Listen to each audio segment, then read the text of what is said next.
Hello, everyone. My name is Marcela CARDENAS-TUEME. As a part of my team, there's also Claudia ALTAMIRANO-TORRES, Alejandra ARREOLA-TRIANA, and Diana RESÉNDEZ-PÉREZ. We sent this book chapter to ECORFAN Mujeres en la Ciencia 2022, and we were very excited to be a part of it.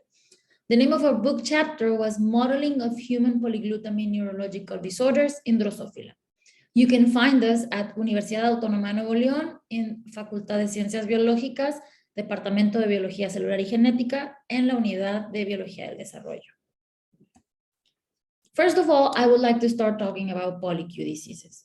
PolyQ diseases are a big family of about 40 autosomal dominant neurodegenerative disorders. Huntington's disease and spinocerebellar ataxias are among the most common ones. The mainly affected neurons are in different regions of the brain, but most importantly in the cerebral cortex, the basal ganglia, cerebellum, and retina.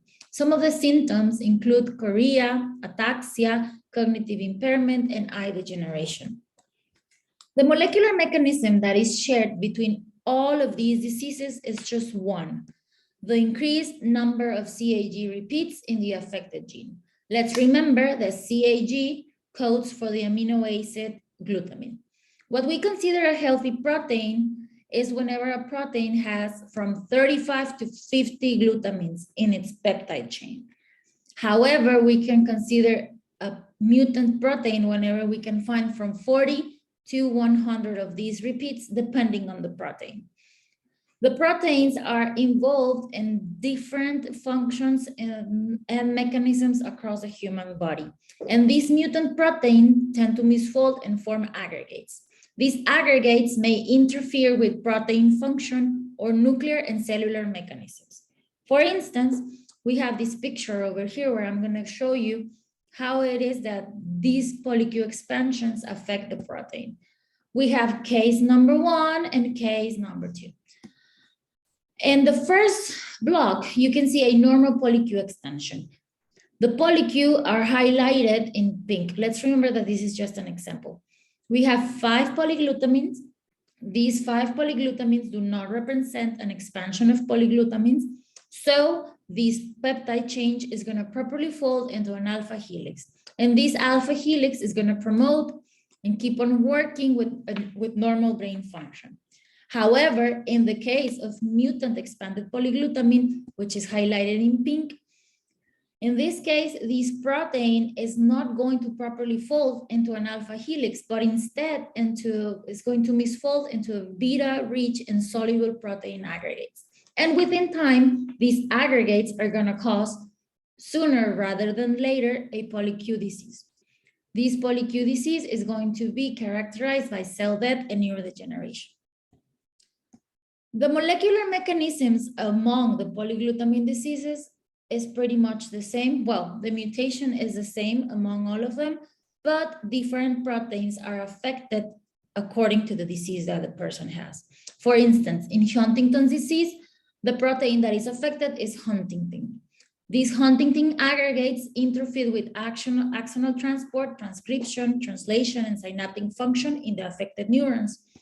For the spinal and bulbar muscular atrophy, in short SBMA, the toxicity is caused by the mutant androgen receptor. And this mutant androgen receptor affects motor neurons and muscles and causes endocrine issues. However, for spinocerebellar ataxias, it's not just one disease. It's a family of about 30 different diseases whose symptoms may vary depending on the affected protein. These mutant proteins accumulate in the nucleus and the cytoplasm and affect gene expression, cellular organization, and other functions in the cell, depending on which neuron is affected or which cell is affected. There are different models to work and study polyQ diseases. Among the scientific literature, we can find pretty much 2 classifications, which will be in vitro models and in vivo models. In the in vitro models, you can find a lot of scientific literature where they study the changes in transcription that these polyQ diseases cause throughout the technique of microarrays. And also in the scientific literature, throughout the FRET technique using a confocal microscope, they can study the protein-to-protein interaction and how this interaction changes when one of the protein has a polyQ expanded region. However, in the other cases scenario, you have the in vivo models, which will be the pluripotent stem cells, the transgenic mice, and transgenic fruit flies. Of course, pluripotent stem cells are a very, very important model for the study of these diseases. However, they're not a fully developed organism. So to work with transgenic mice and transgenic fruit flies gives us the advantage that it is a complete organism that has a complex and fully developed nervous system and also has several behaviors that are important to the kind of disease that you are studying.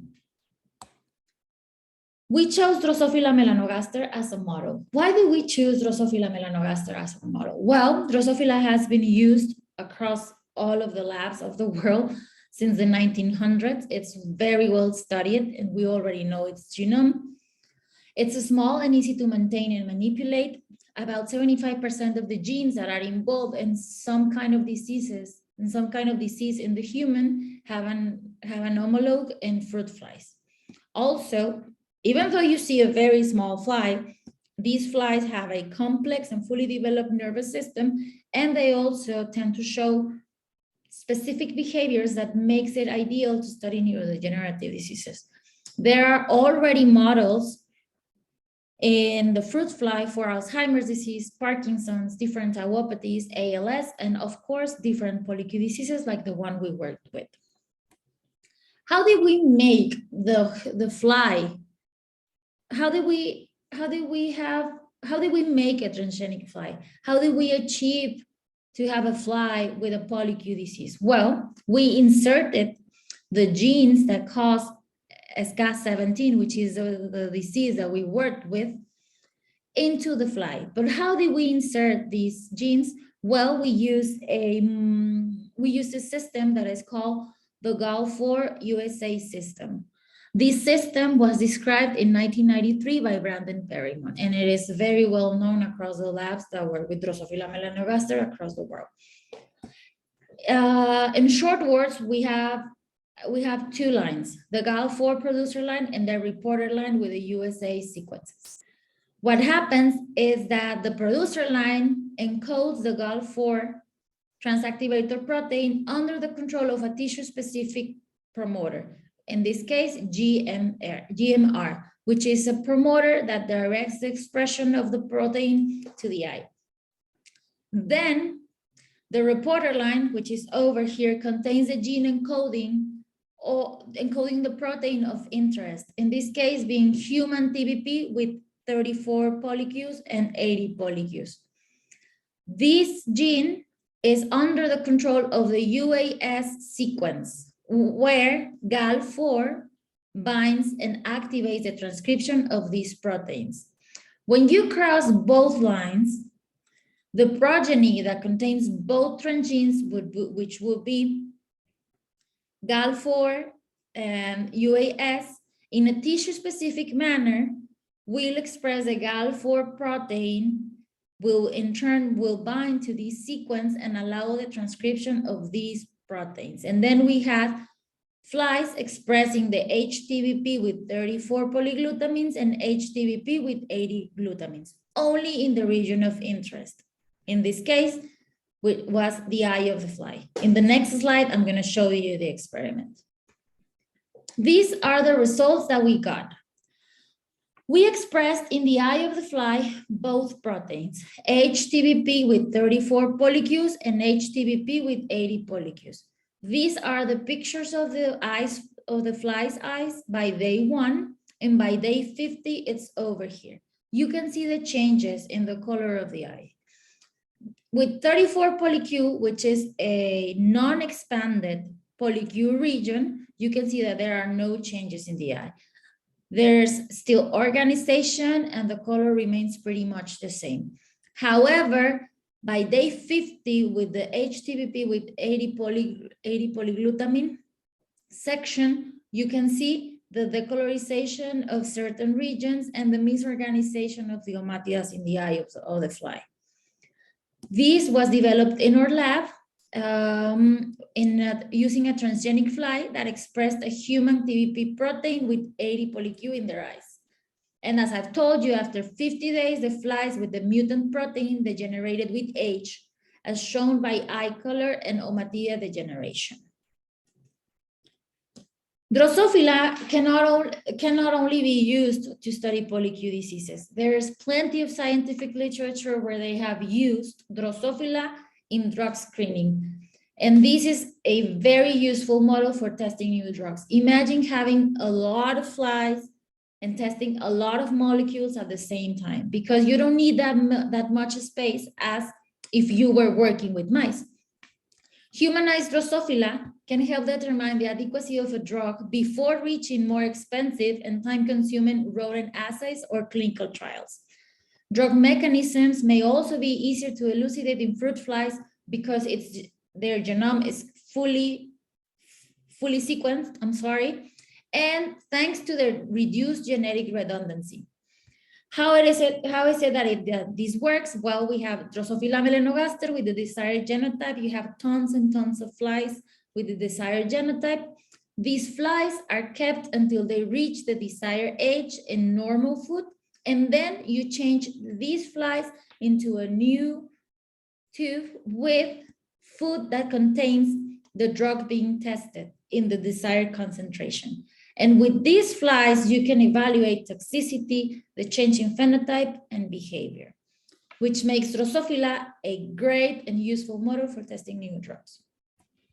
I would like to conclude our presentation highlighting the most important sentences that I would like you to keep and remember. The common denominator of polyQ diseases is the accumulation of abnormal proteins. Drosophila is a promising model for studying polyQ diseases. Our laboratory developed a model for SCA17 using fruit flies, and Drosophila and other animal models may open new and exciting avenues for therapeutics and diagnosis of polyQ diseases. We would like to thank CONACYT for the funding awards throughout the years for Claudia Altamirano-Torres and Marcela CARDENAS-TUEME. Of course, we would like to thank also Laboratorio de Inmunología y Virología, which is where our lab is located, and Universidad Autónoma de Nuevo León, because it's the university where we work. And once again, thanking CONACYT for all the support giving, the scholarships, and the funds to develop this project. This will be pretty much everything. Thank you very much.